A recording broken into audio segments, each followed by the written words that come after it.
துலாம். இந்த சான்ஸை மிஸ் பண்ணிடாதீங்க. என்னது அது? அதை பற்றி தான் நான் வீடியோக்குள்ளே ஷேர் பண்ணியிருக்கிறேன். ஸோ டைட்டிலையும் தம்ப்நெயிலையும் மட்டும் பார்த்துட்டு கன்ஃபியூஸ் ஆகாதீங்க. வீடியோ ஸ்கிப் பண்ணாமல் ஃபுல்லாக பார்த்து தெரிஞ்சுக்கோங்க. இந்த வீடியோவில் நம்ம பார்க்க போகிறது துலாம் ராசிக்கான நவம்பர் மந்த் ராசி பலன்.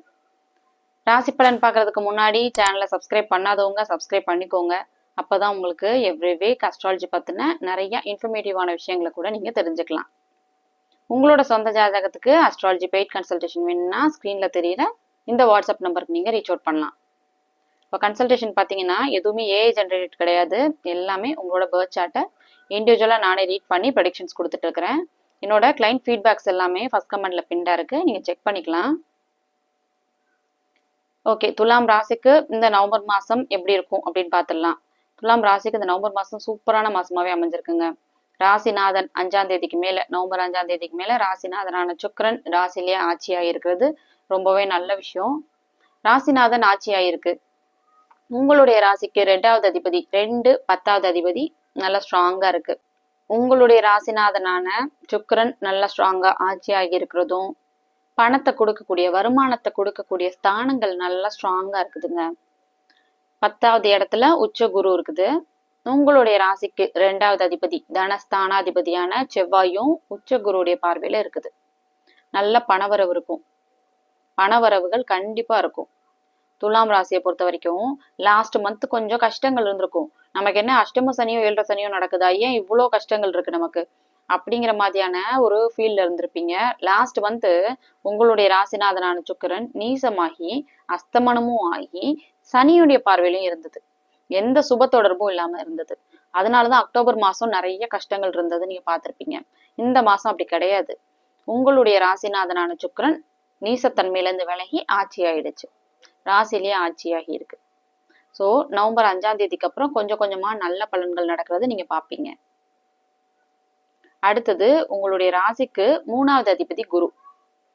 3வது அதிபதியான குரு நல்லா ஸ்ட்ராங்கா உச்சமா இருக்கு. இளைய சகோதரனால உதவி, முயற்சி பண்றதுனால உங்களுக்கு சில உதவிகள் கிடைக்கிறது. நிறைய உதவிகள் கிடைக்கும்.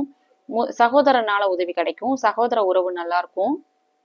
உங்களுடைய ராசிக்கு 6வது அதிபதியான குருவும் உச்சமா இருக்கிறதுனால வேலை இல்லாம இருந்தவங்க, ஜாப் சேஞ்ச் பண்ணணும்னு நினைச்சவங்க, உங்க எல்லாருக்குமே கண்டிப்பா அவங்க நினைச்ச மாதிரியே நல்ல வேலையே கிடைக்கும்.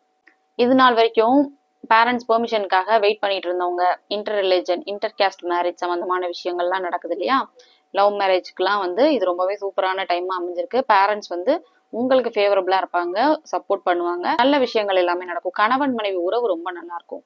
உங்களுடைய ராசிநாதனான சுக்கிரன் ராசி மேல இருந்து 7வது இடத்தை தொடர்பு கொள்ளுது. கூட்டு தொழில், நண்பர்கள், கணவன் மனைவி, காதல் சம்பந்தப்பட்ட விஷயங்கள் எல்லாமே ரொம்பவே சூப்பராகவே அமைஞ்சிருக்கு இந்த நவம்பர் மாசம். 8வது அதிபதி 12வது அதிபதி நல்லா ஸ்ட்ராங்கா இருக்கறனால வெளிநாட்டு மூலியமா வரக்கூடிய இம்போர்ட் எக்ஸ்போர்ட் சம்பந்தமான பிசினஸ் எல்லாம் பண்றவங்களுக்குலாம் ரொம்பவே நல்ல ஒரு மாசமாவே அமைஞ்சிருக்கு. சூப்பர் மார்க்கெட் வச்சிருக்கிறவங்க, ப்ரொஃபஷனல் ஸ்டோர்ஸ், இவங்க எல்லாருக்குமே இந்த நவம்பர் 15ஆம் தேதிக்கு அப்புறம் ரொம்ப நல்லா இருக்கு. அதுக்கடுத்து சந்திராஷ்டமம் நாட்கள்ல மட்டும் கொஞ்சம் கவனமா இருந்திருக்கணும். மாச கடைசியில சந்திராஷ்டமம் வரும். அந்த டைம்ல மட்டும் சில முக்கிய முடிவுகள் எடுக்கிறத தவிர்த்திடணும். மனசு குழப்பமா இருக்கும். உங்களுடைய ராசிக்கு 8ல மனோகாரகனான சந்திரன் மறைறது தான் சந்திராஷ்டமம். ஸோ சந்திராஷ்டமம் ஒரு 2-3 நாட்கள் இருக்கும், மாச கடைசியில வரும். அந்த டைம்ல மட்டும் கொஞ்சம் கவனமா இருந்துக்கோங்க. முக்கிய முடிவுகள் எதுவும் எடுக்காதீங்க. புது அறிமுகங்களை தவிர்த்துருங்க. பயணத்தின் போது டிராவல் பண்ணுவீங்களா, அந்த டைம்ல கொஞ்சம் கேர்ஃபுல்லா இருந்துக்கணும், ஃபோக்கஸ்டா இருக்கணும். மனசு ஒரு நிலையில இருக்காது. அது ஒண்ணுதான். சந்திராஷ்டமம் மட்டும்தான் உங்களுக்கு கெடுபலன்கள் அப்படின்னு சொல்ற அளவுக்கு பெரிய அளவுல எதுவுமே கிடையாது. துலாம் ராசிக்கு பாத்தீங்கன்னா லாஸ்ட் மந்த் கொஞ்சம் ஒரு மாதிரி டல் அடிச்சது உண்மைதான். ஆனா இந்த மாசம் அப்படி இருக்காது. கண்டிப்பா உங்களுடைய ராசிநாதனான சுக்கிரன் நல்லா ஸ்ட்ராங்கா இருக்கு. கணவன் மனைவி உறவு ரொம்பவே சூப்பரா இருக்குங்க. ராசி மேல இருக்கக்கூடிய சுக்கிரன் 7வது இடத்தை தொடர்பு கொள்ளுதும், 7வது அதிபதியான செவ்வாய்க்கு உச்ச குருவுடைய பார்வை கிடைச்சதும் கணவன் மனைவி விஷயம் ரொம்பவே நல்லா இருக்கும். கூட்டு தொழில் ஆரம்பிக்கணும்னு நினைக்கிறவங்க தாராளமா ஸ்டார்ட் பண்ணலாம். உங்களுடைய ராசியை பொறுத்த வரைக்கும் அஷ்டம சனியோ 7ரை சனியோ எதுவுமே நடக்கல. உங்களுக்கு பெரிய அளவுல கஷ்டங்கள் அப்படின்னு சொல்ற மாதிரி எதுவுமே கிடையாது. புதுசா ஏதாவது நீங்க ஸ்டார்ட் பண்ணணும், பிசினஸ் ஸ்டார்ட் பண்ணணும்னு நினைக்கிறவங்க தாராளமா பண்ணலாம். ஆனா உங்க சொந்த ஜாதகத்தையும் நீங்க செக் பண்ணிக்கணும். சொந்த ஜாதகத்துல ஏதோ அவயோக தசா புத்தி போயிட்டு இருந்துச்சுன்னா நான் சொல்ற இந்த பலன்கள் எதுவுமே உங்களுக்கு மேட்ச் ஆகாது. நான் சொல்றது இங்க வேற மாதிரி இருக்கும் ராசி பலன்ல. உங்களோட ஜாதகத்துல அங்க வேற மாதிரி நடந்துட்டு இருக்கும், ஜாதகப்படி வேற மாதிரி நடந்துட்டு இருக்கும். இப்ப பாத்தீங்கன்னா ராசி பலன் அப்படிங்கிறது வெறும் 30% தான், ரிமைனிங் 70% உங்களோட சொந்த ஜாதகத்துல இருக்கு அப்படிங்கறது நான் எல்லா வீடியோலயுமே சொல்லியிருப்பேன். சொந்த ஜாதகம் அப்படிங்கிறது தாங்க ஃபர்ஸ்ட் முக்கியமான ஒரு விஷயம். அதை நீங்க ஃபர்ஸ்ட் செக் பண்ணணும். ஜாதகத்தை செக் பண்ணாம ராசி பலன்ல எல்லாம் முடிஞ்சிரும் அப்படிங்கிற மாதிரி நிறைய பேர் நினைச்சிட்டு இருக்காங்க. ஆக்சுவலா அப்படி கிடையாது. ராசி பலன் நீங்க முக்கியமா எப்ப பாக்கணும்னா, இந்த அஷ்டம சனி, 7.5 சனி, ஜென்ம சனி போகும்ல, அந்த டைம்ல ராசி மட்டும்தான் வேலை செய்யும். சொந்த ஜாதகம் எவ்வளவுதான் ஸ்ட்ராங்கா இருந்தாலும், உங்க லக்னாதிபதியே ரொம்ப ஸ்ட்ராங்கா இருந்தா கூட சனி அதோடைய வேலையை கண்டிப்பா செய்யும். கோச்சார சனி, கோச்சார சனி ராசி மேல போகும்போது பைத்தியம் முடிச்ச மாதிரி இருக்கும். ராசி தான் முதன்மையா செயல்படும் அந்த டைம்ல. இப்ப உங்களோட துலாம் ராசியை பொறுத்த வரைக்கும் கோச்சாரப்படி எல்லாமே நல்லாதான் இருக்கு. அஷ்டம சனியோ 7.5 சனியோ எதுவுமே நடக்கல, ஆனாலும் நீங்க கஷ்டப்பட்டுட்டு இருக்கிறேன் அப்படின்னு கமெண்ட் பண்ணீங்கன்னா உங்க ஜாதகத்தை செக் பண்ணிக்கோங்க. உங்க ஜாதகத்துல 6-8 தசாபுத்தி ஏதோ நடந்துட்டு இருக்கு, பாவத்தன்மை வாய்ந்த கிரகத்துடைய தசாபுத்தி ஏதோ போயிட்டு இருக்கு, அதனாலதான் உங்க கஷ்டம் தீரா கஷ்டமா ரொம்ப வருஷமா இருக்கு. அதை ஃபர்ஸ்ட் புரிஞ்சுக்கோங்க. அதுக்கடுத்து நீங்க ராசி பலனை பாத்துக்கலாம். இப்ப பாத்தீங்கன்னா உங்களுடைய ராசிக்கு 5வது அதிபதியான குழந்தைகளை குறிக்கக்கூடிய, எண்ணத்தை குறிக்கக்கூடிய ஸ்தானாதிபதி 6வது இடத்துல இருக்கு. ஸோ குழந்தைங்களால சில நன்மைகள் இருக்கும். குழந்தைங்க படிப்புக்காக உங்களை விட்டு பிரிஞ்சு தூர இடத்துக்கு போறது மாதிரியான விஷயங்கள்லாம் கூட நடக்கும். குழந்தைங்க படிப்புக்காக நீங்க கடன் வாங்குறது மாதிரியான விஷயம், சுப கடன்கள் வாங்குற மாதிரி இருக்குங்க. ஏன்னா 6வது அதிபதி நல்லா ஸ்ட்ராங்கா இருக்கு. 6வது இடத்துல உங்களுடைய ராசிக்கு 4, 5வது அதிபதிகள் இருக்கு. 4வது அதிபதி சனி என்ன பண்ணும் அப்படின்னு பாத்தீங்கன்னா, உங்களுக்கு அது ராஜயோக அதிபதியும் கூட. உங்களுடைய ராசிக்கு என்ன பண்ணும் அப்படின்னா, வீடு வாகனம் கல்வி மாதிரியான விஷயங்களை கொடுக்கும். கல்விக்காக கடன் வாங்குறது, வீடு வாகனம் மாதிரியான விஷயங்கள் வாங்குறதுக்காக நீங்க கடன் வாங்குறது, கடன் மூலமா உங்களுக்கு வீடு வாகனம் மாதிரியான விஷயங்கள்லாம் அமைகிறது, இந்த மாதிரியான விஷயம்லாம் இந்த நவம்பர் மாசம் கண்டிப்பா நடக்கும். குழந்தைங்களால சின்ன சின்ன மன கஷ்டங்கள் இருக்கும் இந்த மாசம்.